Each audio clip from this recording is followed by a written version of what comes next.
Beberapa hari belakangan ini Anies Baswedan menjadi sorotan publik, yakni salah satunya adalah karena dia itu ketika salaman itu tidak mau dicium tangannya, dan hal itu tentu menimbulkan reaksi dari berbagai pihak. Reaksi tersebut tentunya ya tidak suka dan tidak cocok dengan apa yang dilakukan Anies Baswedan tersebut, karena kelihatan sekali tentang apa yang ia lakukan itu ternyata hanya settingan belaka, sehingga semua harus ada sutradaranya dan si Anies Baswedan itu sebagai aktornya. Namun yang paling baru ini yang mencuat adalah soal hutang piutang, karena beberapa waktu yang lalu di sebuah kesempatan Anies Baswedan mengatakan bahwa dia itu sebagai orang yang tidak punya hutang, tapi kenyataannya dia telah meminjam uang yakni 50 miliar untuk biaya kampanye pada Pilkada DKI Jakarta yang lalu.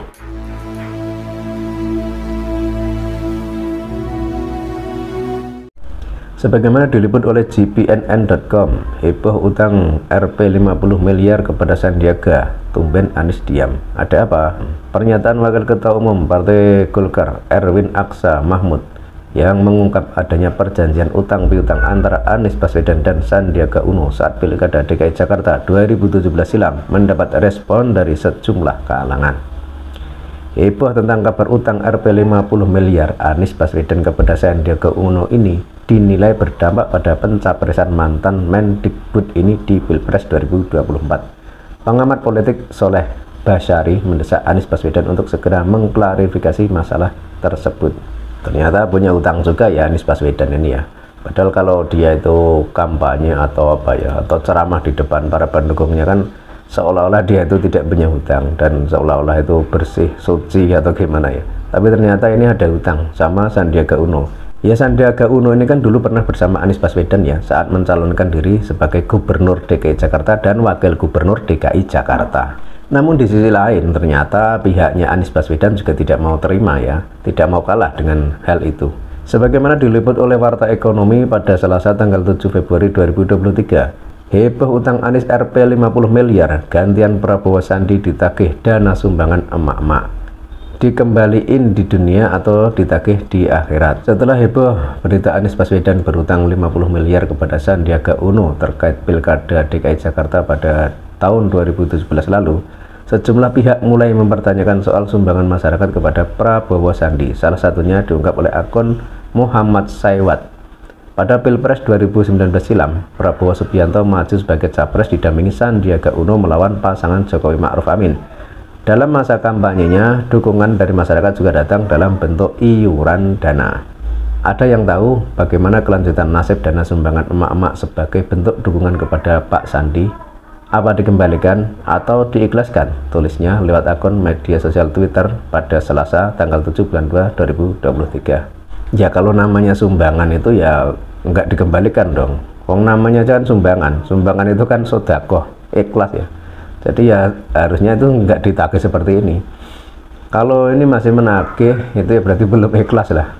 Wong namanya sumbangan itu kan sukarela toh. Ini kok ditagih. Beragam komentar belasan pun dituliskan warganet. Beberapa diantaranya mengaku kecewa telah ikut menyumbang, apalagi sikap Prabowo Sandi yang beralih ke sisi Jokowi yang dianggap mengkhianati kepercayaan pendukungnya.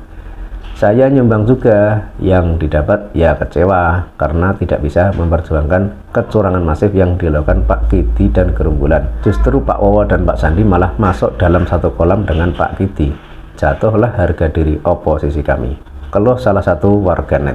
Seharusnya kita itu bijak dan cerdas ya, membedakan mana yang hutang piutang, mana yang sumbangan. Kalau yang namanya hutang piutang itu ada kewajiban atau ada keharusan untuk mengembalikan atau membayar. Sementara kalau yang namanya sumbangan itu kan sukarela, sedekah atau infak. Jadi tidak ada tuntutan untuk mengembalikan. Terus dalam kasus ini yang berhutang itu kan Anies ya. Anies berhutang kepada Sandiaga Uno waktu mencalonkan diri sebagai gubernur pada tahun 2017 yang lalu. Ya ini kalau namanya hutang itu ya bagusnya itu ya dibayar lah. Atau kalau misalkan nggak bisa membayar ya paling nggak ada klarifikasi lah. Ada kejelasan kenapa kok tidak dibayar, kenapa kok belum dibayar dan sebagainya ya. Namun dari kelompok si Anies Baswedan ini sangat tidak tepat mengatakan kalau mereka para emak-emak sudah menyumbang ke Prabowo Sandi saat Pilpres 2019. Dan namanya sumbangan itu kan sukarela, sedekah, infak, pemberian atas nama Allah. Jadi ya harusnya nggak usah diminta kembali dong. Dan lagian mereka itu kan dulu waktu menyumbang itu juga tidak minta kembali toh.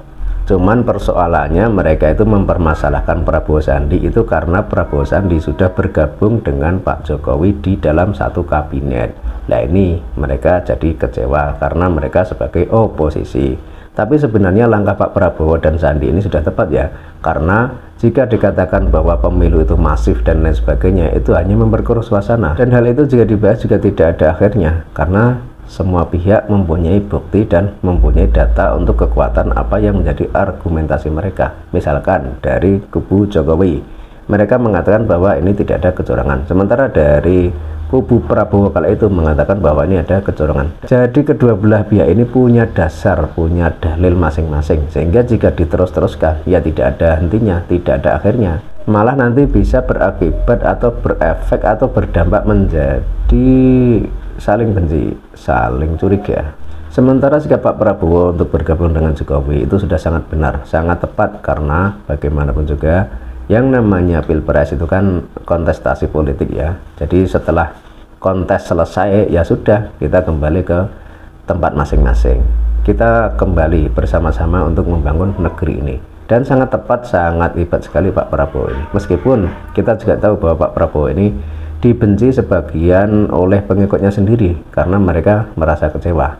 Yang mereka inginkan itu Pak Prabowo tidak bergabung dengan Jokowi, tapi membuat koalisi dan kemudian kalau perlu mungkin membuat negara tandingan baru.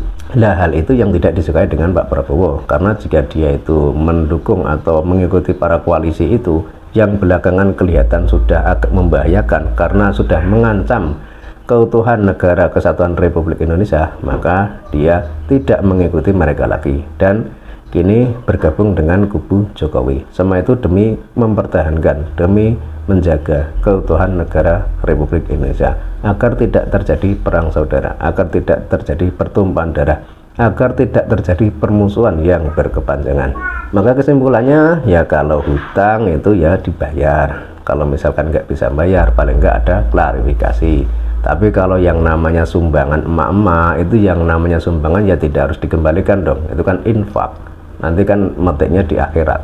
Cukup sekian dari saya ulasan singkat ini, dan salam waras.